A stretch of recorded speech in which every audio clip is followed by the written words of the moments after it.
Station 51, engine 27, engine 32, truck 105. You're listening to The Fire Break with Steve Wolf. Welcome back to The Fire Break. I'm Steve Wolf. As you know, The Fire Break is sponsored by Team Wildfire, developing innovative technology for putting down fire. And boy, there's sure a lot of it, not just here, but of course, you know, our neighbors to the north and the country that can't keep its smoke to itself. It is also the home to another powerful source of innovation, and that is David Thanh from Fire Swarm Solutions. Welcome to the show. How are you today, David? Awesome. Thanks, Steve. Thanks for having us here. So tell me about the concept of Fire Swarm and Solutions. Yeah, is the full name, but the swarm itself, everyone thinks that's powerful. So if you let me go back to 2023, the summer of 2023, and so there's three of us founders, and two of them lived in a place or had a home in a place called Gun Lake, which is just north of where I am on the northwest coast in Squamish. And unfortunately, there was a massive wildfire that came through, and overnight it went up to rank 6 with a fire tornado crossing a lake and burned down their place there. And this happened overnight and was caught on video, some pretty dramatic video. I was at the time both working in the wildfire service as well as co-chair of the search and rescue drone team. Alex is on search and rescue with me, and after his place burned down, he came over to me and said, "So what do you think about drones fighting wildfire?" And I knew that drones were working in the Overwatch space, but I wanted to clarify it with him and said, like fighting wildfire, like putting wildfire out. He said, yeah, like, overnight, what if they had buckets of water that they were dumping on fire? And well, I'll be honest, I laughed at him at first because we all think of drones as being, a sub 55-pound drone. At the time, Flycart wasn't out yet. Drones didn't carry a lot of payload. And so he said, well, what if we had lots of them? And I said, Alex, you can just have a garden hose on a wildfire as long as you want, and it won't do anything because it's just the way fires work. It's just sapping out just a tiny bit of the energy that the fire's putting out.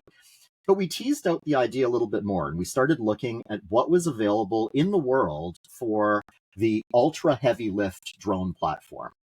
And that's when we came across the Thunder Wasp, which was closest to commercialization. They had video online of this vehicle flying with a 72-gallon bucket.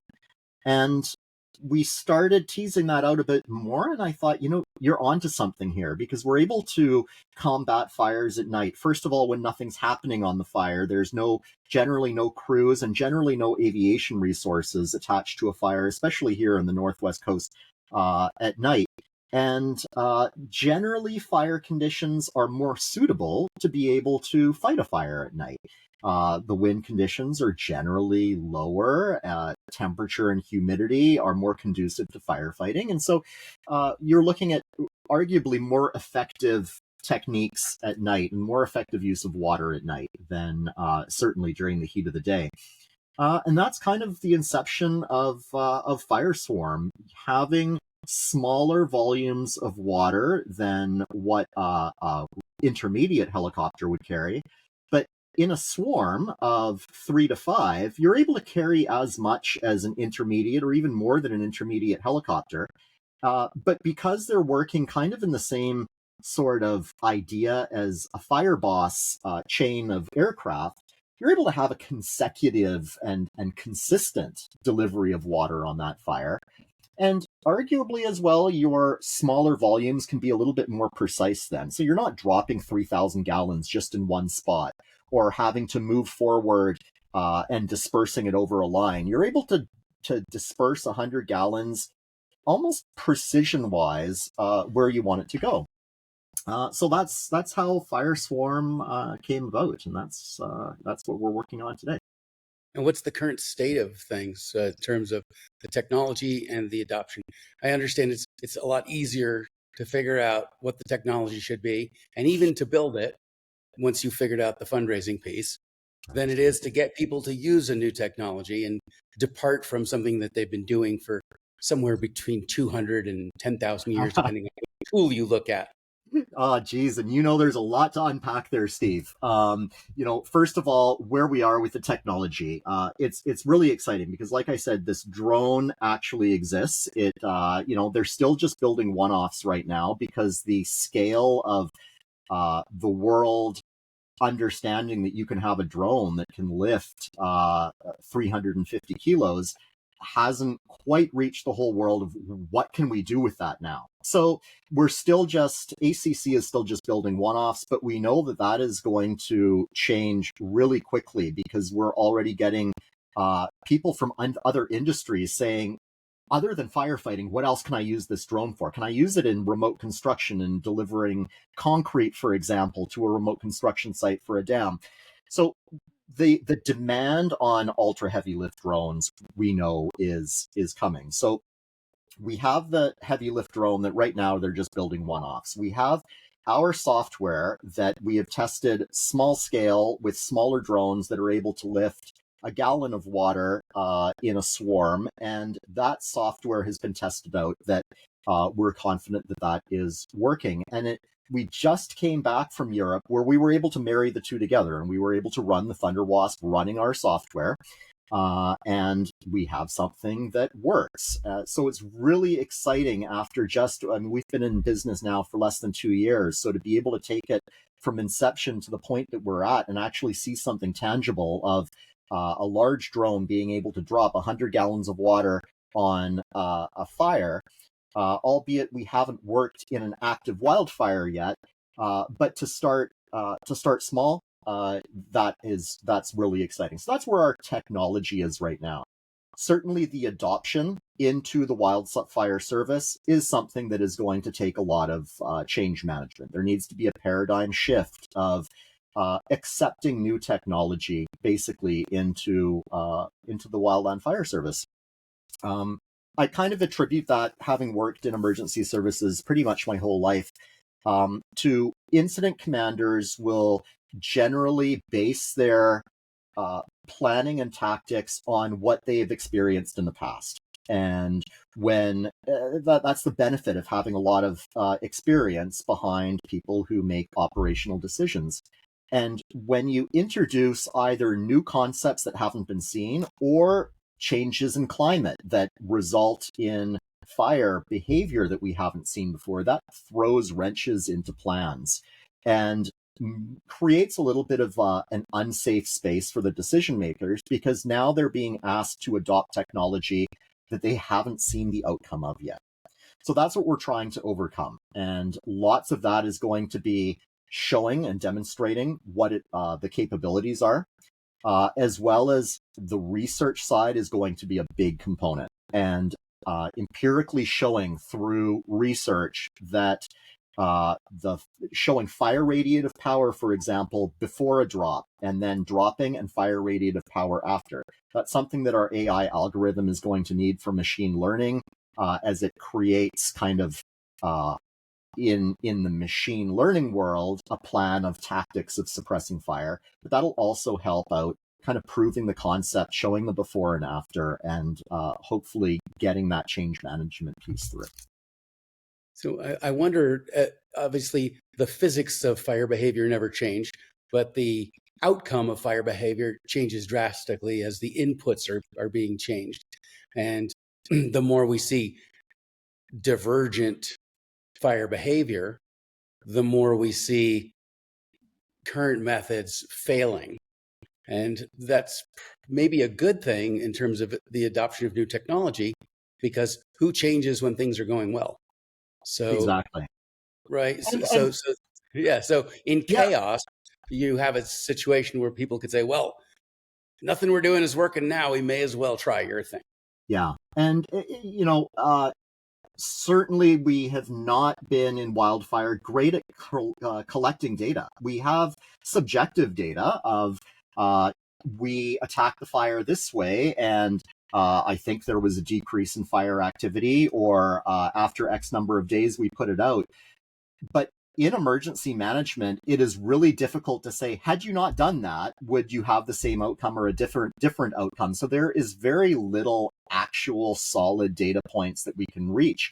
And the whole world is moving towards evidence-based decision making.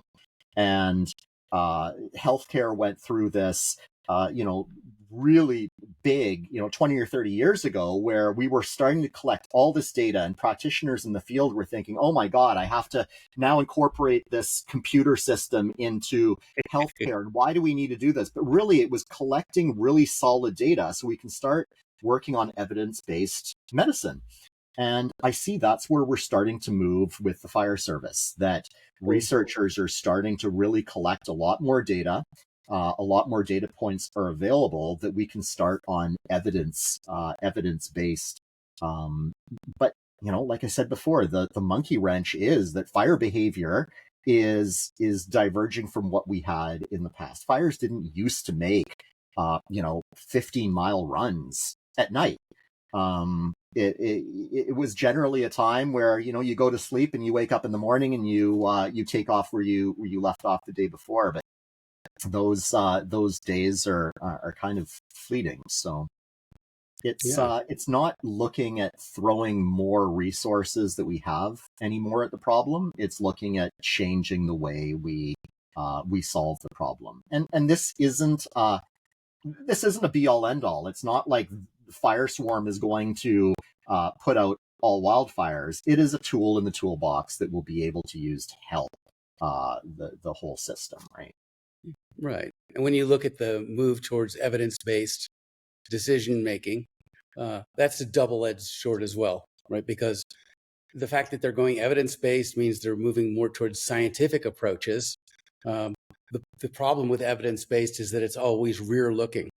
And what we need to be looking at is a forward-looking solution, so that we're not coming up with the perfect solution for last year's fire.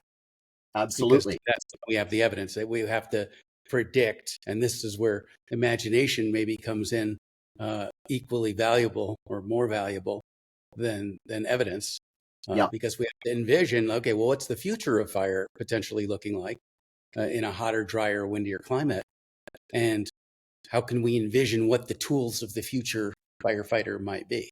Definitely. And, real-time data is making a big change in this. So not getting data and analyzing it and making a decision 24 hours later when all your conditions have changed, but being able to get real-time data and make decisions a little bit more on the fly. But like you said, it's a balance as well, because you can also overload data that, a fire manager will have all this data coming in and not have the capacity to be able to action it based on just everything that's coming in. So it really is a balance. That experience is still something that is invaluable. The history of the way fires have moved through certain geological areas are definitely, a piece to the puzzle. It's really bringing all these pieces together rather than just looking at one single data point or one single geological feature or one single fire history of what a fire did. It's putting it all together into something that's a little bit more holistic. Let's look at the fire at the supply chain on fire swarm solutions. You're reliant on these heavy lift drones that they're still being handmade because the demand may not be there yet.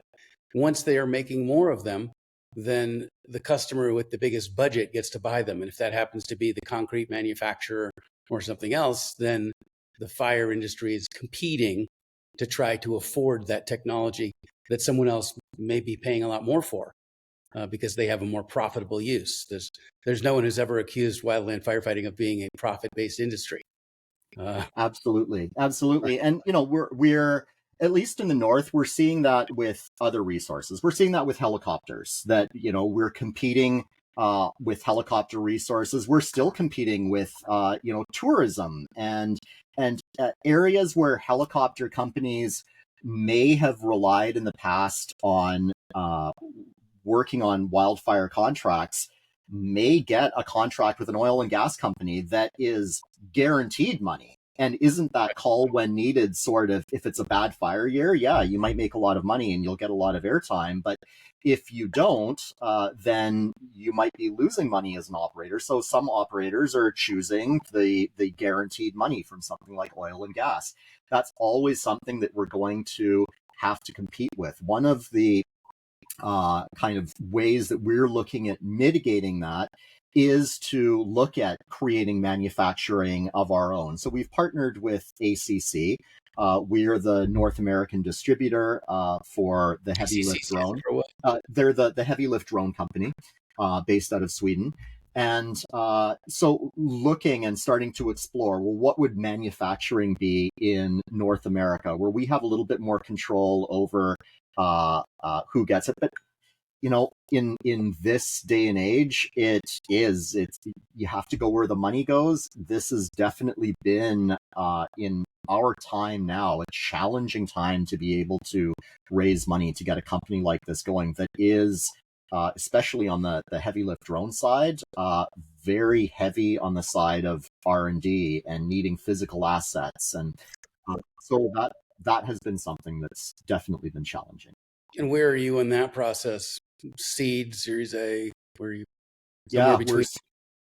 Somewhere in between them. We're still in our seed round and trying to top that off. And right now kind of surviving and relying a lot on some of the government grants that we've got, which has been really good at trying to spur on innovation. And certainly Wildfire innovation has been getting a little bit of a spotlight and has been dovetailing on sort of the clean energy and the green side of things as well. When you realize how many greenhouse gases are put out by wildfire, all of a sudden some of these conservation and green energy grants are starting to look at wildfire solutions to be able to manage greenhouse gas emissions. So that has also been a place where we've been able to be successful at getting some of these grants that's been able to help us in our R&D and our business.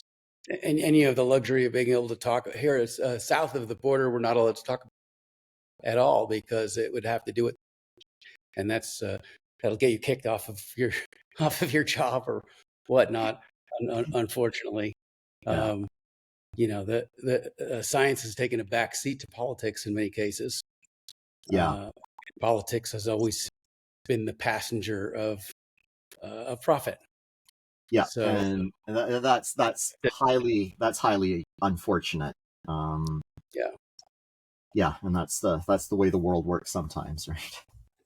It is, but I think that it's politically popular to save people's homes from wildfire on every side of the political spectrum. Yeah, so, and that as well is a little bit of a double-edged sword, because when that sort of thing happens in the media, we notice that the amount of exposure that we get and the amount of inquiries we get after a devastating fire goes up like exponentially. But then give it 1 or 2 months and it totally dies down. And it's almost amazing how quickly people forget. It would be nice to be able to keep it in the spotlight and have people, like you said, think of the future of how to mitigate this in the future, as opposed to being so reactionary and, oh my gosh, there's a big fire happening right now and it's devastating, and how do we fix it right now? But in a month's time, we're just going to forget about it and move on to something else. I think you're going to have to worry about that problem less and less, because the likelihood that you're going to go more than a month between big fires is a diminishing likelihood. Yeah. Unfortunately, I think you're right there as well. Well, yeah, and you've got the whole globe to work with, so and that's an interesting thing. Our initial entry into market when we kind of had this in concept almost 2 years ago was Northern Hemisphere fires, and then moving assets to the Southern Hemisphere for fires, and that is as well becoming less and less of a necessity when we have fires year round in North America now. Right. The window of being able to move assets to a different hemisphere is getting so small that I think even for regular aviation companies that were doing that, it's becoming less and less, and keeping assets in North America, because we know that fires happening at Christmas time and early spring are happening regularly now. And if all your assets are in a different hemisphere for their wildfire season, you're left with nothing in North America. So yeah, that's another something that we have noticed, like I said, since our inception just 2 years ago, where this was a real possibility of needing to be able to have an asset 6 months of the year in the Southern Hemisphere, and that's becoming less and less. Yeah, right. I mean, the Marshall Fire and the LA Fire were both winter fires. Yeah, absolutely. So I don't think anyone wants to be caught without equipment. Yeah. But that just means you'll build twice as much of equipment, and you'll have Northern and Southern Hemisphere operations going on simultaneously. Exactly. And that's just, like you were talking about scaling up, that's just, looking at supply chain and looking at how is the industry able to scale up. And ultimately, as well, there are going to be more heavy lift drone solutions that are out there. There's going to be fixed wing that are able to scoop from a body of water, much like a fire boss, but maybe on a smaller scale, and a UAV that's automated, able to do that. There's going to be many different vehicles coming out over the next 10 years that I think the supply chain shortage and kind of the one-offs are going to be a short-lived pain until both production as well as availability globally for options comes out. How do you look at the descriptions that come from the labor side of this, where they, on the one hand, say, well, we can't have those machines taking over our jobs, and on the other side of their mouth saying, but there's not enough of us. Yeah, right? and there's not enough, and we don't want machines taking over the jobs. Well, there's either not enough people, in which case they need the machines, right? I mean, it can't be both ways. Yeah, this is, as I mentioned, this isn't a be-all, end-all solution. It's definitely not a solution that just sits in a silo. We see aerial fire suppression supporting ground crews. Ultimately, it's going to be the ground crews or Mother Nature that puts the fire out. It's actually grubbing the fire and doing that cold trailing. And it's that puts the fire out. It's aerial resources that are able to make it safer for ground crews and get into places where ground crews aren't able to get into because of safety reasons. So you have those cliff bands where you have really unstable rock or unstable trees right above. Do you want ground crews to be working in those really dangerous areas to be putting out a fire, or up on those cliffs entirely to be putting out the fire?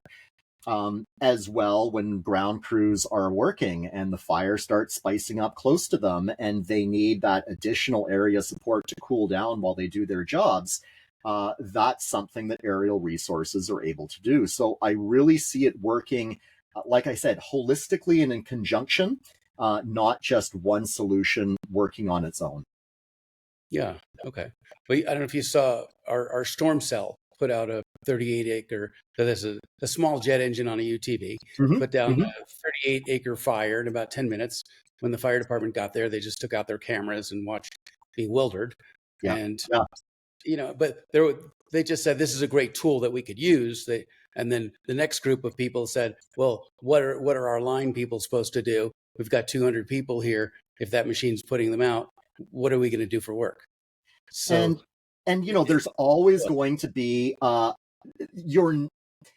idea of having those on every fire truck or in every city. As much as we'd like to be able to have that, it's likely not going to happen. It's going to be triaging of resources, and your equipment is going to be deployed to those really dangerous areas, those areas where you do need to evacuate your people because the fire is getting really intense and you need to go in with robotics to be able to put the fire out or lessen the intensity of it. I think it's those use cases that are the really important ones where we're still able to work in conjunction. Do you want a fire crew to be battling a WUI fire where you're looking at rank 5 and rank 6 intensity? Well, no, you're going to be pulling your fire crews out of there because it's too dangerous. Right. And that is where you'll be able to make changes and make advancements with some of this new technology coming out. So it's making it safer. It's supporting the ground crews. It takes away that feeling of, oh my God, I'm having to abandon this town because we've lost our guard, or we've lost the front, or the wind's shifted and the intensity has picked up now that we're having to evacuate our crews. And that's a horrible feeling to feel that you're abandoning an area, especially when livelihoods and homes are at stake. So that's where I see that this sort of technology and your technology are able to go in and fill that gap and take away that angst and that feeling of we're having to abandon. I think there's a place for all of this to be able to work together without taking away any jobs. And Well, like we've reallocating jobs. I'm sure when cars came out, the people who put the shoes on horses said, now what are we going to do? Right. absolutely, And you know what? They found something else to do. absolutely, Right. yeah. So, or when the Gutenberg press came out, what are all the scribes supposed to do that replicated And books? And we Right? I know mean, as well that the like for the large groups of extra personnel that we need on really, really big fires. yeah. And, here in Canada, you've heard we called in the Canadian Armed Forces on multiple occasions just to assist ground crews in bolstering our people on the ground. When we call in the armed forces, they aren't specially trained firefighters with years and years of experience. That those are surges of staff that we don't need all the time. They're surges of staff that we need on a very semi-regular basis because it's becoming more. But there can be a fire year where you don't use a whole lot of contract crews, or you don't have to bring in a lot of just untrained labor to do the grubbing. And So so what happens with those people when they're not working? And when you do call those people into work, what happens to their usual livelihood, their usual jobs? And so once again, I think that is an area where we're not necessarily taking jobs away from people. We're supplementing where there's a current gap in the system. So you said they were supplementing the firefighters with military?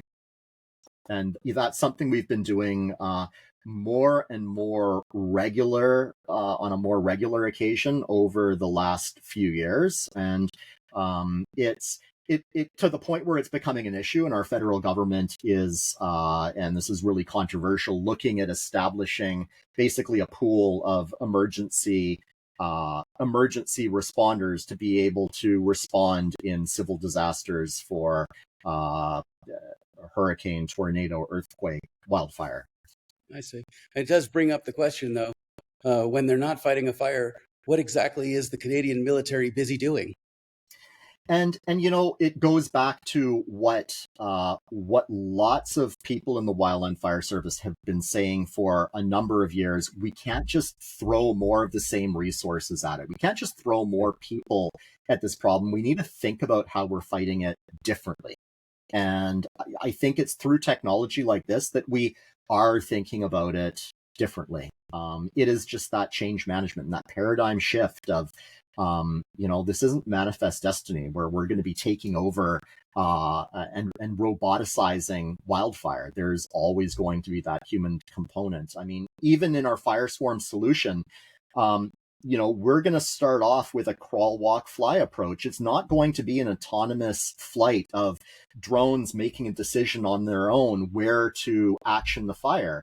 It's going to be basically an air attack officer that does the same thing that they do with air attack when they're flying in a plane, deciding on where the drops need to be, that are making the decisions on where the drones need to action the fire. The plus side is that we're able to take that data and we're able to start building machine learning. We do know that there is a huge brain drain going on for some of those really specialized positions. And some of the psychological injuries that we're seeing from wildland firefighters is people who don't have the experience or training or don't feel comfortable in that being pushed into positions that they have to be in because there's nobody else. So maybe being an air attack officer for the very first time without any experience in it because there's nobody else to do that job. And that puts a lot of pressure on some of these young people to make some really big consequential decisions. And with social media now, we know that the backlash constantly is is there. And so these decisions aren't just made, in the middle of nowhere and there are no ramifications. The public consequences of any decision you make are huge. And when you're a new employee in this place, it's maybe asked to go into a position that you're not quite trained for because of this brain drain. That's asking a lot. So maybe that's where we can supplement some of this with machine learning decision making and such. And I guess one of the problems with people who are young enough to not have experience is they care what social media thinks about them. Absolutely. Which is, maybe doesn't help with relieving the pressure that would make decision making easier. Absolutely. I see we're at 11 o'clock now. We are. Yep. You've got to chat. I really appreciate, David, you taking the time to chat with us. Share. No problem. Absolutely. And if you find that, if you're cutting this together and you find that, you need some extra things, feel free to hit me up and we can, fill anything in where you want to. Thank you so much, All right, David. All right. Good to see you again, Steve. Solutions. You've been listening to The Fire Break. I'm Steve Wolf. Thanks so much, and we'll see you at the next one. Thanks.